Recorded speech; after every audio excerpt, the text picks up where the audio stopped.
Bonsoir. Alors aujourd'hui, nous allons dénoncer cette fausse doctrine calviniste qui prétend que Dieu a décidé d'avance qui allait croire en son Fils Jésus-Christ, que Dieu aurait choisi qui allait être sauvé. C'est une fausse doctrine, car Dieu a choisi, certes, comment les gens allaient être sauvés, mais il n'a pas choisi qui.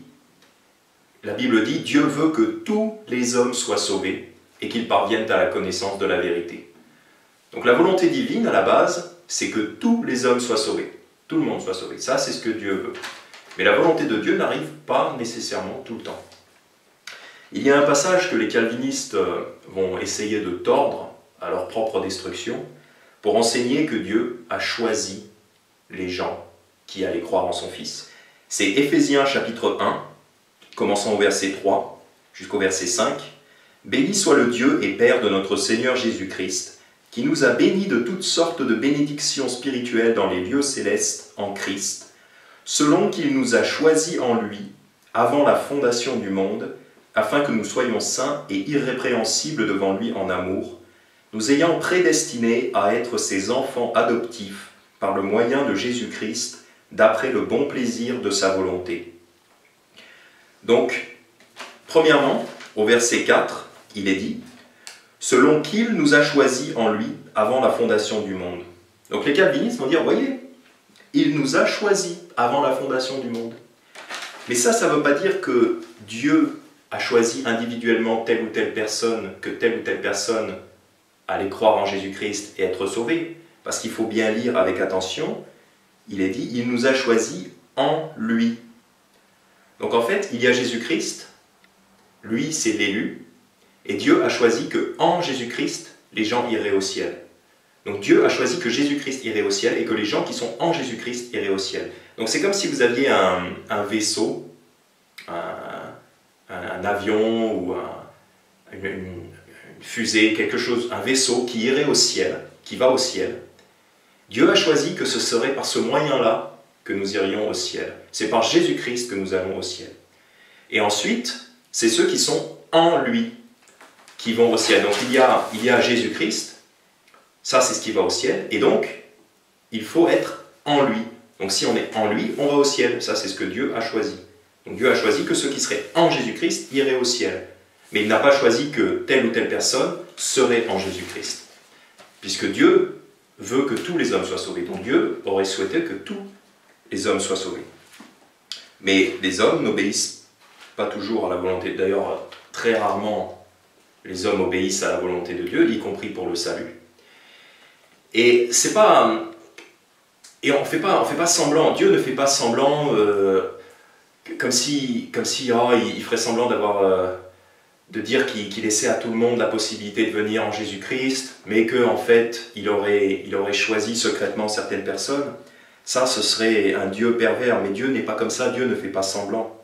En Luc chapitre 13, au verset 34, Jésus dit « Jérusalem, Jérusalem, qui tue les prophètes et qui lapide ceux qui te sont envoyés, combien de fois j'ai voulu rassembler tes enfants, comme la poule rassemble sa couvée sous ses ailes, et vous ne l'avez pas voulu. » Donc là, Jésus plaide avec Jérusalem. Il est triste, il a de la compassion pour eux. Il dit « Combien de fois j'ai voulu vous rassembler tes enfants, comme la poule rassemble sa couvée sous ses ailes. » Donc avec amour, il a voulu les rassembler, mais vous ne l'avez pas, et vous ne l'avez pas voulu. Donc là, on voit bien que Dieu, il ne faisait pas semblant, il le voulait vraiment, il avait la compassion, mais les gens ne l'ont pas voulu.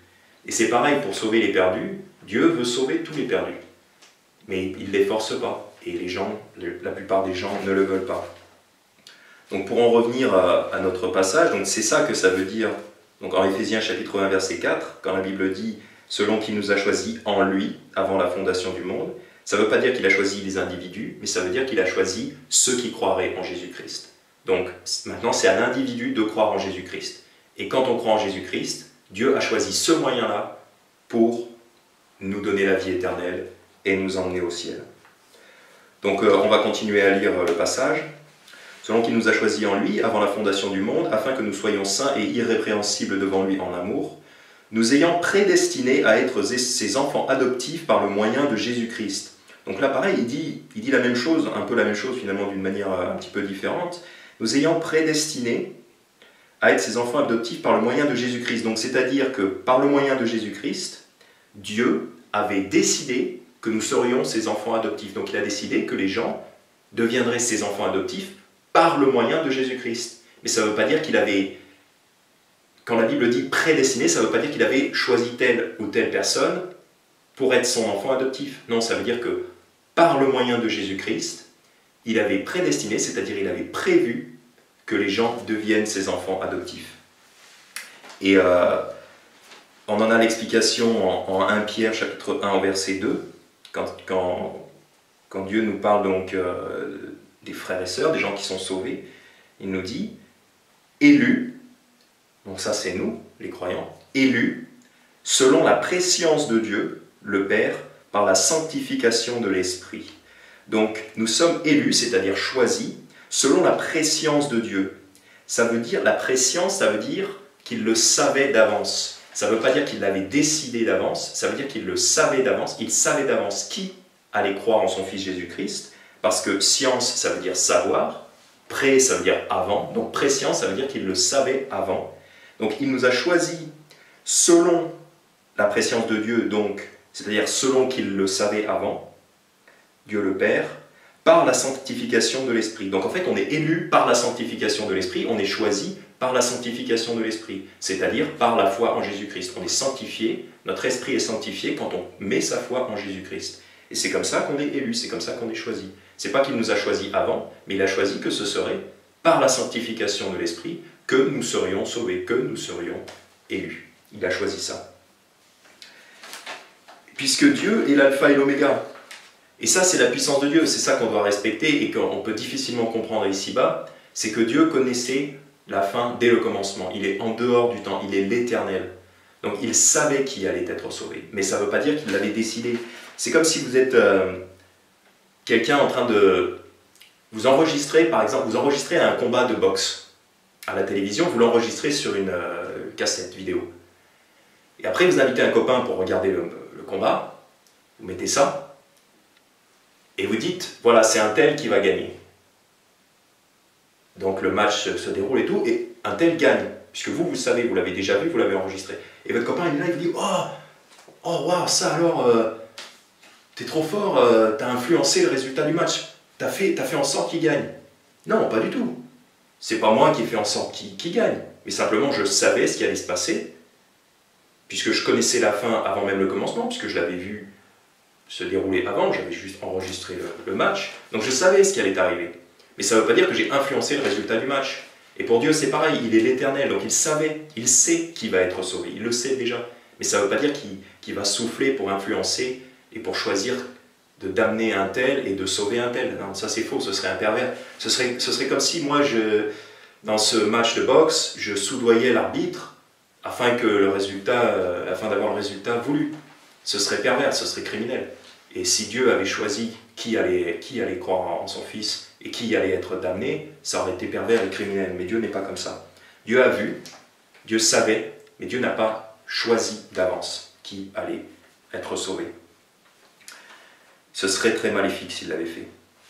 Et ensuite, pour finir avec le passage, donc à la fin du verset 4, à la fin du verset 5, il nous dit, donc le verset 5 nous dit « Nous ayant prédestinés à être ses enfants adoptifs par le moyen de Jésus-Christ, d'après le bon plaisir de sa volonté. » Et là, les calvinistes pourraient nous dire aussi, vous voyez, d'après le bon plaisir de sa volonté, donc c'est selon sa volonté, c'est lui qui a choisi parce qu'il le voulait, il voulait que ce soit nous qui soyons sauvés et pas un autre.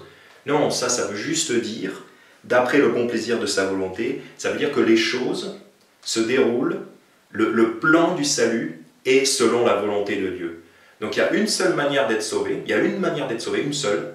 C'est pas selon un processus que nous on aurait décidé, c'est pas selon un processus qui viendrait de ma volonté, mais c'est selon le processus que Dieu a choisi. C'est selon ce que Dieu avait décidé, c'est-à-dire la foi en Jésus-Christ. Donc, quand il nous dit d'après le bon plaisir de sa volonté, ça veut juste dire Dieu veut que cela soit, que le salut soit par la foi en son Fils Jésus-Christ. Et on en a l'explication très simple en Jean chapitre 6, versets 39 et 40. Donc là, c'est Jésus qui nous explique ceci. Quelle est la volonté du Père en matière de salut, en matière de pardon des péchés. Jésus nous dit, en Jean chapitre 6, verset 39, « Or, c'est ici la volonté du Père qui m'a envoyé, que je ne perde rien de tout ce qu'il m'a donné, mais que je le ressuscite au dernier jour.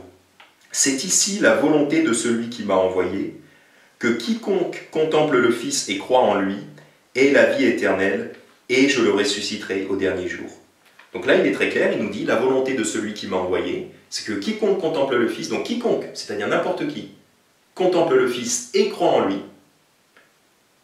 et la vie éternelle, et je le ressusciterai au dernier jour.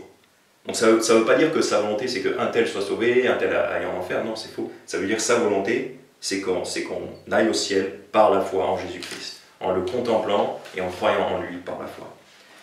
Et le verset qui arrive juste après, qui est très souvent perverti par les calvinistes, donc pour dire effectivement que Dieu a choisi certains et a rejeté d'autres dès le départ, c'est le verset 44 où Jésus-Christ dit « Personne ne peut venir à moi si le Père qui m'a envoyé ne l'attire, et je le ressusciterai au dernier jour. » Donc là ils disent, voyez, effectivement, il y en a qui ne peuvent pas venir à Dieu parce que Dieu ne les attire pas. Bon, d'abord ils oublient de lire, donc ils ont oublié de continuer à lire jusqu'au chapitre 12 et au verset 32 où Jésus dit « Et moi, quand j'aurai été élevé de la terre, j'attirerai tous les hommes à moi. » Donc Jésus-Christ sur la croix est un signe pour tous les hommes. Il attire tous les hommes à lui par la croix, par son sacrifice sur la croix. Donc déjà là, on a Jésus-Christ qui attire tout le monde. Mais en plus, pour interpréter donc ce verset 44, « Personne ne peut venir à moi si le Père qui m'a envoyé ne l'attire », c'est vrai, parce qu'à la base, personne ne cherche Dieu dans son état d'homme naturel. Il faut que Dieu nous envoie des prophètes, il faut que Dieu nous envoie des évangélistes, il faut que Dieu nous envoie sa parole, des signes, la création, mais surtout sa parole, pour que cela nous attire, et son Saint-Esprit nous attire aussi à lui. Donc effectivement, c'est vrai, si Dieu n'était pas venu nous chercher, personne ne pourrait venir à lui. Donc c'est pour ça qu'il dit ici, personne ne peut venir à moi si le Père qui m'a envoyé ne l'attire. Mais il attire tout le monde. Et d'ailleurs, il attire tout le monde au départ, mais il y a aussi des gens que Dieu a réprouvés, c'est-à-dire que Dieu a rejetés. Donc après que ces gens-là aient connu Dieu, ils l'ont rejeté tellement que Dieu a décidé de ne plus les attirer, a décidé de les rejeter complètement. Et là, effectivement, c'est vrai, puisque Dieu ne les attire plus, Dieu n'essaye même plus de les faire venir à lui, là, effectivement, ces gens-là ne peuvent plus venir à lui. Et ça, c'est le cas de beaucoup de calvinistes, je suppose, qui pensent qu'on ne peut pas choisir de mettre sa foi en Jésus-Christ. Donc, en fin de compte, ils pensent qu'ils ne peuvent pas mettre leur foi en Jésus-Christ, puisqu'ils pensent qu'on ne peut pas le faire. Donc, eux-mêmes ne le peuvent pas. Et je soupçonne la majorité des calvinistes d'être déjà réprouvés et de ne plus pouvoir aller à Jésus-Christ. Et l'explication très simple de ça, personne ne peut venir à moi si le Père qui m'a envoyé ne l'attire. L'explication est donnée juste dans le verset d'après. Il est écrit dans les prophètes, ils seront tous enseignés de Dieu. Quiconque a écouté le Père et a été instruit par lui vient à moi. Donc c'est comme ça que Dieu nous attire. C'est quand il nous donne sa loi, quand on voit la création, on entend la parole de Dieu, qui est prononcée par Jésus-Christ, mais qui vient du Père. On entend ça, on est instruit et on se dit, oui, effectivement, c'est vrai, je suis coupable. Après avoir entendu la loi de Dieu, je réalise que je suis coupable et qu'il n'y a qu'un seul moyen d'être sauvé, c'est par Jésus-Christ. Et lui seul. Et c'est comme ça que Dieu nous attire, c'est par sa loi. C'est pour ça qu'il faut d'abord qu'il nous instruise par sa loi, afin que nous puissions venir à Jésus-Christ. Et ça rejoint très bien ce qu'il y a en Galates chapitre 3, au verset 24, de sorte que la loi a été notre pédagogue pour nous mener à Christ, afin que nous fussions justifiés par la foi. Donc c'est comme ça que Dieu nous attire, c'est avec sa loi, qui nous enseigne, afin que nous arrivions jusqu'à Jésus-Christ, afin que nous arrivions jusqu'à la foi en Jésus-Christ. Et Dieu veut enseigner tout le monde, Dieu enseigne tout le monde. Il y en a qui refusent l'instruction, et qui s'éloignent de plus en plus, et il y en a qui, au gré de l'instruction qu'ils reçoivent au cours de leur vie, au gré de la parole de Dieu qu'ils reçoivent, finissent par l'accepter et finissent par placer leur foi en Jésus-Christ. Ces gens-là sont en Jésus-Christ et ils ont répondu à l'appel de Dieu et ils seront donc élus en Jésus-Christ et ils iront au ciel en Jésus-Christ. Non pas parce que Dieu les avait choisis d'avance, mais parce que Dieu a choisi que ça se passerait en Jésus-Christ, par la foi en Jésus-Christ, et que ces gens-là ont répondu à l'appel et ont placé leur foi en Jésus-Christ. Voilà, donc j'espère que cette vidéo pourra être un grand encouragement au nom de Jésus-Christ. Amen.